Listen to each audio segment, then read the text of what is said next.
Dead, 48 people are injured. Let's go to London for a live update. Howie, this is where the incident occurred, just over my shoulder, about a few blocks behind me. And at this hour, we're seeing a number of people showing up here to present flowers and other objects at a makeshift memorial. As for the terror threat this hour, it remains at severe. It has not, and I underscore that, it has not been upgraded to critical as it was after the attack in Manchester. And now we're getting our best look yet at the white van that caused so much of the carnage and mayhem. Take a look at this still frame. This is the vehicle in question. This vehicle was heading south over the London Bridge last night when it plowed into pedestrians. It jumped the curb, coming to rest near a light pole. 3 men then exited the van, and then they began attempting to stab people nearby. As you mentioned, the death toll now, 7 dead, 48 wounded. Police killed the 3 attackers. The question now, did they do it on their own or did they have any help? In the East End section of London, the neighborhood of Barking, in the last few hours there have been a series of raids, and as of now 12 people have been arrested. Not clear, Howie, to what, if any extent, those 12 people are connected to the carnage that took place just 16 hours ago. The investigation here continues. Hopefully we'll find out soon. David Lee Miller, thanks for that live update from London. We appreciate it. Joining us now, Jillian Turner, White House national security official under George W. Bush and Barack Obama. Katie Pavlich, editor of townhall.com, both are Fox News contributors. And Erin McPike, who covers the White House for Independent Journal Review. Jillian, to what extent are these attacks designed to instill fear in Britain, around the world, by generating saturation media coverage? 100%. That's pretty much, aside from killing as many people as possible during the attack itself, this is the purpose of those attacks. And to that degree, they're enjoying unprecedented success.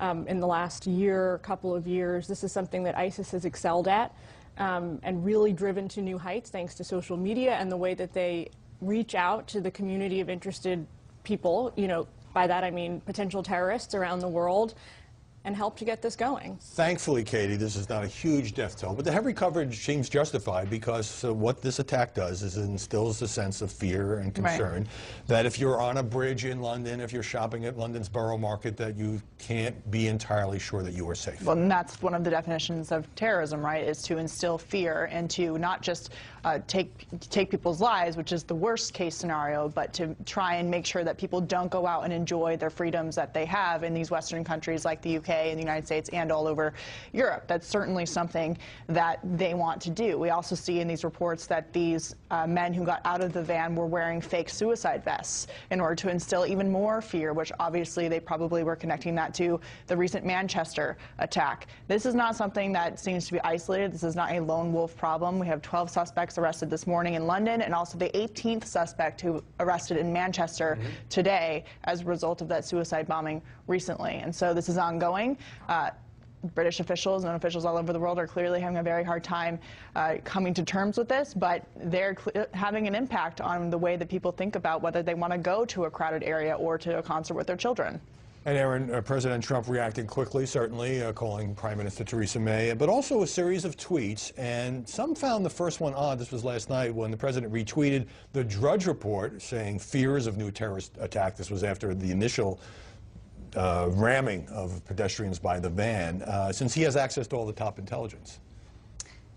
I'm sorry, the question is? The question is, certainly we all want the president to speak out forcefully, and Twitter is his medium, but since he has more information than anybody else in America, some people thought it was odd that he was retreating. Yeah, and it's possible that he didn't get a full briefing on it just yet. Maybe he's getting a full briefing this morning. In past White Houses, the president will get a briefing before the White House puts out a statement on the terrorist attack and what their plan is going forward, what they plan to do in terms of talking to other world leaders. And Jillian would certainly know this, but that is important, that these statements generally have to go through a number of layers of checks before they put them out to the public. Right. And the president is not doing that. Well, you know, that also often put the White House behind news reports, but there's always this balance between being quick and making sure that you've got it nailed down. The president also tweeting today, Jillian, that we're not having a gun debate, as often follows these terror attacks, because this particular attack in London was carried out with a van and knives by 3 people who I guess have been shot dead.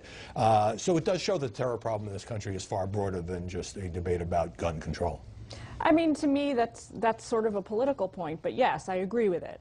I think that having the gun debate today would be, in the aftermath of yesterday's attack, would be a little bit useless. But don't political points often follow these terror attacks as different political factions try to use the event, tragic as it is, to make arguments for their side? Well, yes, and we see that with the gun debate, and we see that with the travel ban debate. Is a policy solution to these problems one or the other? Do we restrict gun access? Do we restrict access to the country via immigration and refugee status? To me, those are both political arguments, but they're made by both sides of the aisle. I think both are equally applicable to the problem of terrorism, so both are valid for discussion. At least from a media perspective, it's important to examine both of these because these are major issues for American voters. We'll talk more about that. Katie, I've got to ask you about this tweet by a CNN host whose name is Reza Aslan. Let's put it up, and we're cleaning it up slightly. In the wake of the London attack, Aslan writes, "This piece of blank is not just an embarrassment to America and a stain on the presidency. He's an embarrassment to humankind." Now, I don't usually do this, but this guy has a show on CNN, and he called the president a piece of excrement. Within a day, I'm wondering whether he will still have a show on CNN. I'm not going to speculate about what CNN is going to do in response, but you know, this again goes back to the double standard for the way that we treat the presidency. I think there would be a lot more attention on this today in all of the media if it was a conservative on Fox News who had a show tweeting about a Democratic president. The reaction would certainly be different, and there would be a lot more attention focused on it. It's unfortunate, and I just think it really shows where we are in the state of our politics today, that in the aftermath of a terrorist attack, this is the kind of name-calling that we see from the media towards the president. If I might, I think it shows that there's no respect for the office. Never mind the politics or the policies of the individual. It shows a lack of respect for the importance of the I will speculate. I would think that CNN would suspend that person for a week or two, as they have when other CNN reporters have editorialized on Twitter for things that have been less. But is he a reporter, or is he... He's a host. He has a host, show. but It's he not a might be high-profile show. He might be an opinion host. And, you know, I don't mind even CNN hosts taking issue with the president's policies. This is a vicious personal attack, this language. All right. So the president was apparently watching Fox and Friends this morning. Reference was made to the mayor of London, Sadiq Khan, who said that there's no reason to be alarmed, addressing the people of his city, because there'll be an increased police presence in the coming days. President tweeting, "At least 7 dead, 48 wounded in terror attack," and mayor of London says there is no reason to be alarmed! Exclamation points. The president reacts to TV in real time. Yeah, and that puts him in the same category as a pundit, and he's supposed to be the president. Now, you know, the mayor of London also said other things like, "We will never let these cowards win, and we will never be cowed by terrorism." I actually think a lot of the coverage after these attacks are fairly routine at this point. And I think we actually need to do a better job asking about next steps, and not just those political issues, but what actually a number of countries are doing about counterterrorism, because I don't think we're getting to the bottom of that at all. We'll come back to this subject, but let me turn now to the momentous climate change decision, the president pulling out of the Paris Climate Agreement, garnering publicity worldwide, much of it negative. Here's just a brief look at some of what was said on the airwaves. It is hard to think of the worst thing this president has done, but so far, this might just be the one. This will be the day that the United States resigned as the leader of the free world. We just watched a dangerous little man give a very, very scary speech. The left immediately became hysterical, even more than usual. Katie Pavlich, leave aside the pundits for a moment. Did the straight news reporting on President Trump's decision here, which was obviously not popular in many quarters and in much of the world, was it fair, or did it clearly tilt against the president? I think that it was more about attacking the president and his decision than it was about looking at what the Paris Climate Agreement actually was. This was something that was agreed to by the Obama administration. I think a lot of people, based on the coverage of the election and all of the news that we've had, really have kind of forgotten about what the Paris Climate Agreement did, what it was, what the obligations of the United States were. During the coverage, I didn't really hear about why are we in this? Why did President Obama make this decision? What are the binding factors for the United States, and how does it affect the American economy. What was the thinking behind the president's decision to pull out? It was more about calling the president a climate denier, saying that he was committing an act of treason against the American people and the world for pulling out of this agreement. There wasn't really a lot of substance and context to what the agreement actually was. Some exceptions, I would say. But Jillian, you may disagree with the president's decision, and that's fine. But it would be hard to look at the totality of the coverage, and you look at all the newspaper articles and the way it was framed and what a setback this was, and U.S. giving up its global leadership role, and to say that it wasn't largely negative. Do you agree? Oh, I think that as a whole, the media coverage of this decision was overwhelmingly, sort of crushingly negative. And while I don't agree with the president's decision to renege on the agreement, I think the bigger point here is that it seems that a majority of my fellow Americans might actually disagree with me, in the sense that this is something that President Trump was very upfront and very forward about on the campaign trail. Almost, we were discussing in the green room, it sort of was a campaign platform issue for him. So he certainly has a mandate. It's not surprising. Right. My personal disagreement, right. I agree with all of the points that you both made here, but I do think in flipping the script a little bit, the White House has not done a good job setting up for him making this decision. And in fact, we saw, there were reports that Gary Cohn and Ivanka Trump were trying to change his decision. Right, so there was a debate within the White House. I understand that, but they didn't spend time messaging this over the past 2 weeks and building support for his decision and explaining why. He hadn't made a final decision, and there were leaks from the White House that pretty clearly indicated that the president, unless he changed his mind at the last moment, was going to do this. I think based on his decision, regardless of whether they would have built up the support that you're talking about, he would have been criticized because, again, the coverage was not about what the climate agreement means for the country. It was about the president being a denier and his decision to tell the world that he's not interested in protecting the environment, which, by the way, we're not hearing a whole lot about the fact that he said, I'd like to renegotiate this deal. I care about the environment. Really Let's redo because it was this. the next thing the president said, and it kind of got dismissed by the press as if he hadn't even said it, because it's almost like everyone was geared up for either yes or no, we're staying in, not going in. You know what really surprised me, Katie?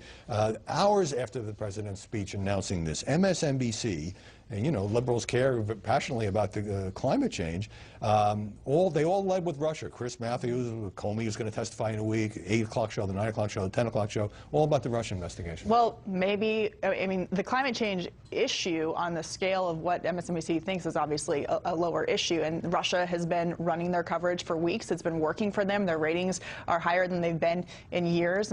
Clearly they are going to stay on that story because it's been good for them. They think that the American people are interested in it.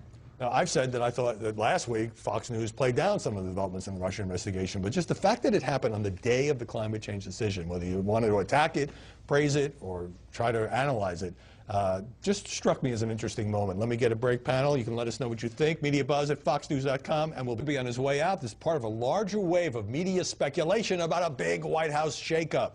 Katie Pavlich, if you believed all these shakeup stories, Spicer would be gone, Reince Priebus would be gone, Bannon would be gone, Jared would be on a leave of absence. Why do journalists keep writing these pieces over and over again?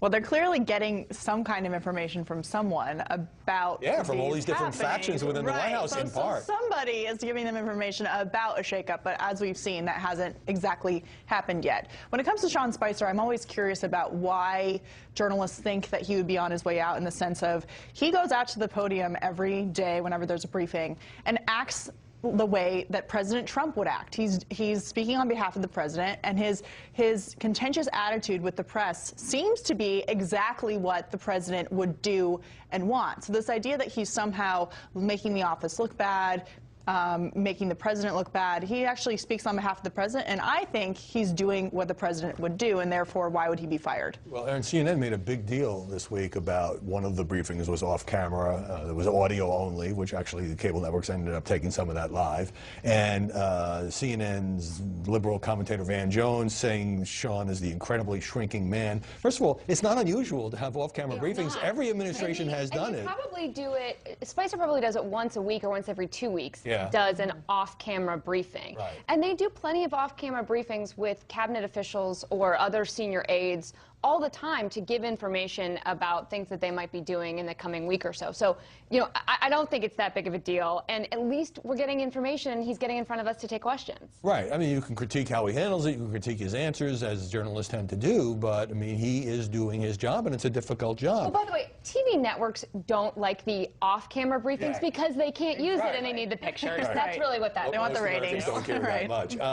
But, you know, it really strikes me, Jillian, because some news outlets are just practically proclaiming it as fact when the president was overseas. Well, Sean Spicer, if he does hang on to his job, he's not going to do the briefings anymore. And it just seems that, you know, some of this is fed from factions within the White House, but some of it is just, you know, there's sort of this journalistic addiction to, well, who's going to get shoved out next? I don't know that the country is breathlessly awaiting that answer to that question. It's like addiction to palace intrigue, but I think that the media could be forgiven in this instance for this speculation about shakeups at the White House, because if you look elsewhere in other corners of the White House, there have been spectacular shakeups in the first 100 days. If you look at national security policy, we had an FBI director who was fired, a national security advisor who was fired, a deputy who's being posted elsewhere. We've got the acting attorney general fired. So shakeups is not, you know, the media could be forgiven for extrapolating from conflict that shakeups are going to happen. I'm a little less tolerant on that. And the communications director, Mike Dupke, was let go after 3 months. He didn't have much of an impact. But why is this gotten so personal toward Sean Spicer? I mean, I know he's sort of this very famous figure now because of the live coverage and the SNL parodies. But when you have, again, CNN's Van Jones saying he looks like a depressed little kid up there, I mean, he's trying to do his job, and he has gotten a little more terse in his answers, but I think that's an effort to stay on message. Yeah, I think some of it is that reporters don't like when he gives information that may be false or not totally accurate. But I would disagree a little bit on the larger point. I think local papers are doing a lot better coverage. They're actually covering the substance of what the administration is doing. They're pulling back some regulations. And I talked to a reporter from the Salt Lake Tribune yesterday who was talking about how certain regulations are affecting that state. And local papers don't have an appetite for the palace intrigue at all. They're actually covering the real stuff that's happening. Just briefly, Katie, at the last briefing, Sean Spicer made it clear that all the questions related to the Russia investigation, he is now simply going to refer to the president's private lawyer and try to keep it out of that briefing room. Well, I mean, that was one of the benefits of this special counsel coming in, because now the White House doesn't actually have to answer any questions related to this investigation, as if they were going to do that anyway. It does give the White House an out, and it's certainly going to give journalists even more work to do in terms of digging in to find that information. It's a tactic that other administrations have used as well. Katie Pavlich, Aaron McPike, thanks very much. Jillian, stick around. And as we go to break, let's take a look at a live picture of London. This is Scotland Yard in the wake of the terror attack on the bridge. 3 attackers have been killed. We'll talk more about that with Jillian Turner in just a moment. This is a Fox News alert. I'm told that we are awaiting a briefing at Scotland Yard on the London terror attacks. I'm going to understand more about them, about their connections, and about whether they were assisted or supported by anyone else.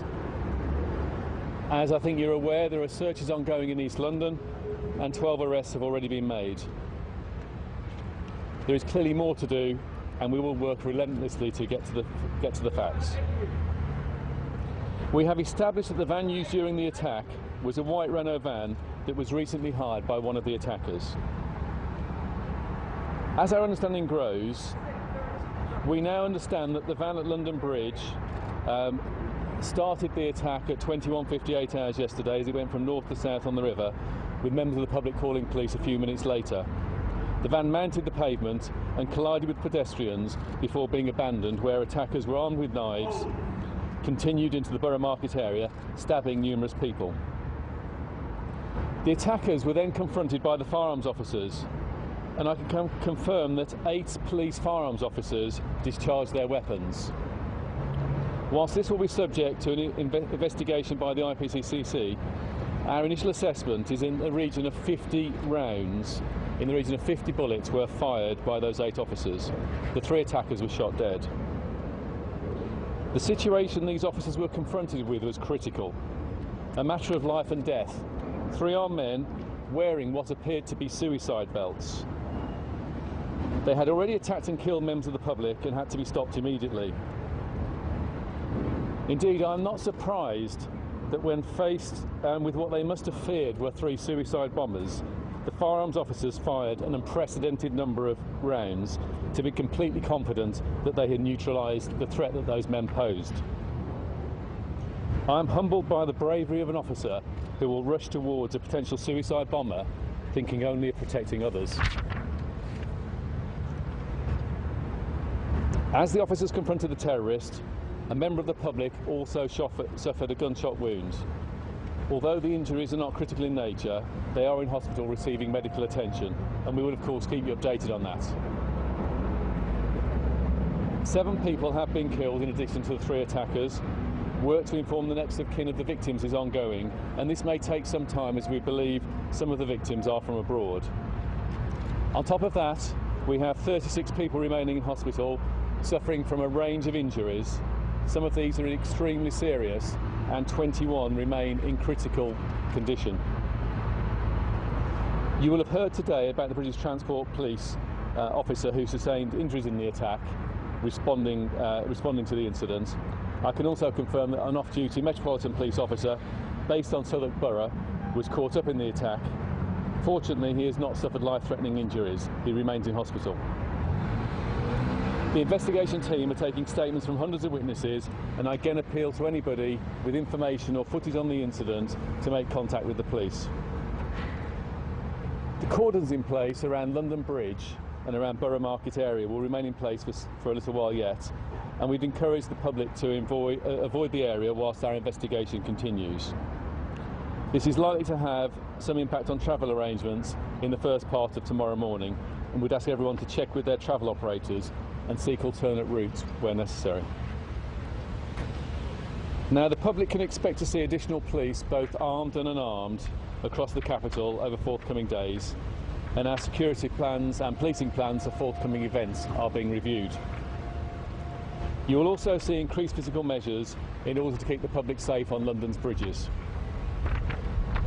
Finally, I ask the public to remain calm but vigilant, and if you see anything suspicious, no matter how insignificant you think it might be, please don't hesitate to contact the police, either on 999 or the anti-terrorism hotline 0800 789 321.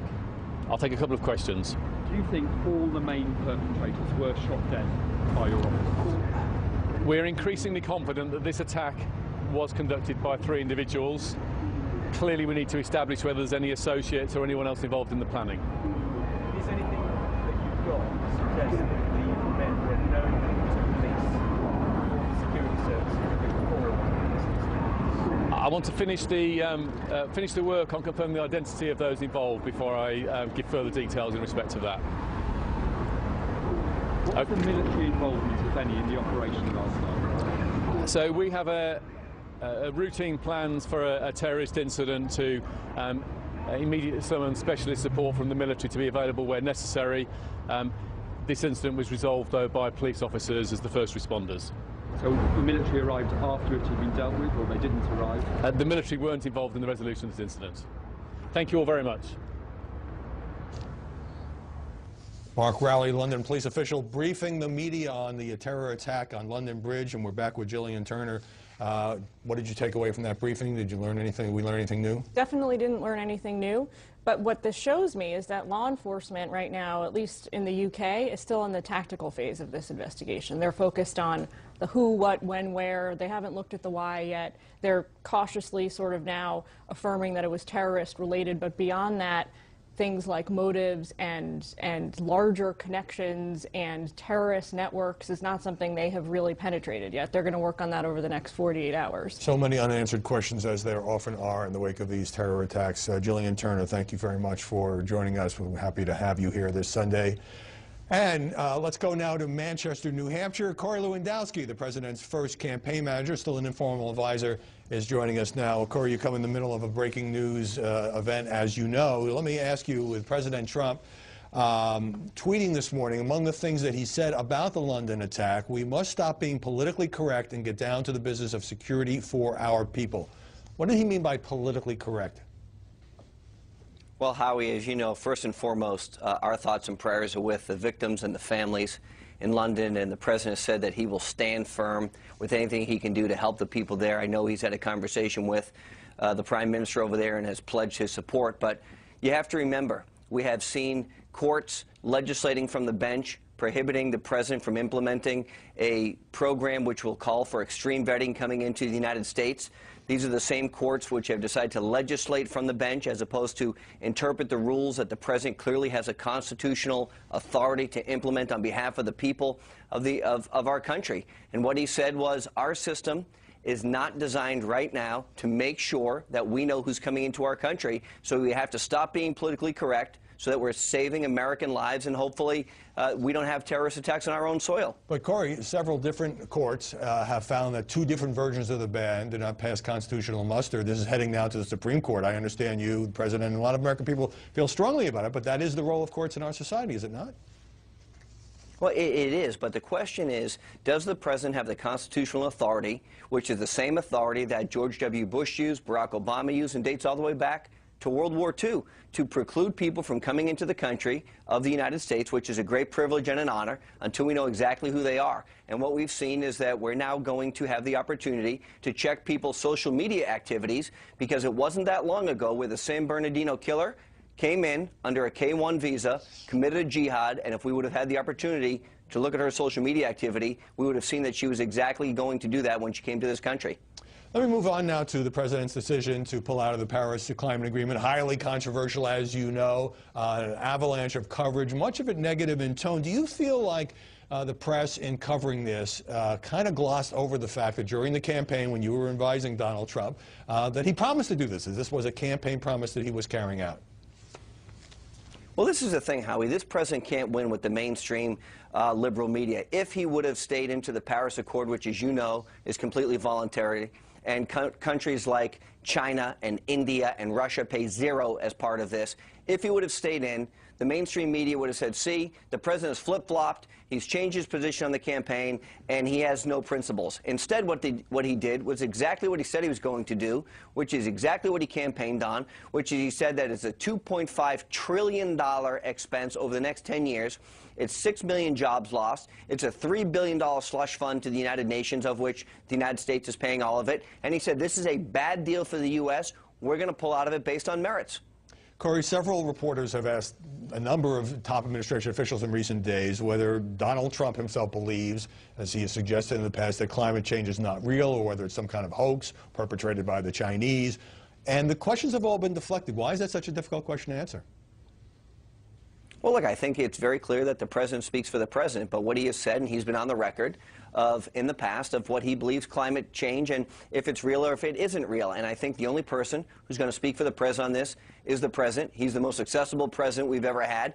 He is exceptionally accessible, not just to the American people through Twitter, but also to the media coverage, and we've seen that through the White House Correspondents Association. They say that he's unbelievably accessible. And so I'm sure they'll have the opportunity to directly ask the president that question. Good point. You wrote in The Hill the other day, and it was a piece on climate change and how you think the president made the right decision. Even though the mainstream media would like you to believe President Trump's first 4 months were not a success, are you arguing that it's been a smashing success and the press has completely misinterpreted what's happened? Howie, if you think about this, the president has a Supreme Court justice, which by all accounts was exceptionally qualified. He has him sitting on the bench. The president got no credit for negotiating the release of a U.S. citizen in an Egyptian prison, which Barack Obama couldn't get done. He literally got no credit for this. He's put jobs back. He's put jobs back on the table. The economy is booming. The stock market is at the highest it's been. If you look at the last month, there was supposed to be 185,000 new jobs created. There was 250,000 new jobs created. By every measure that you can look at, this administration has been successful, and the mainstream media has given him no credit. That doesn't even include all the executive orders that he's done, which allows coal miners and steel workers back to work and stops countries from dumping their goods on our soil without some kind of repercussion. Corey, you were at the White House this week. It is no secret that the president has asked you to consider joining the White House staff, given how close you were to him during the campaign. Is that something that you are still open to considering? You know, I've been very, very lucky that I had a front row seat of history to help him become elected president of the United States. I had a small role in it, and I think I can be very effective for the president on the outside. I think there's a lot of things that I can do and say to help him from the outside. if he were to say to me, Corey, I absolutely need you to come in, it would be a tough family decision. I've got young kids. I live in New Hampshire. I've got a great life. And look, I'm willing to serve my country in any capacity possible, but I think there's a lot of ways that I can do this from the outside to make sure that his agenda of tax reform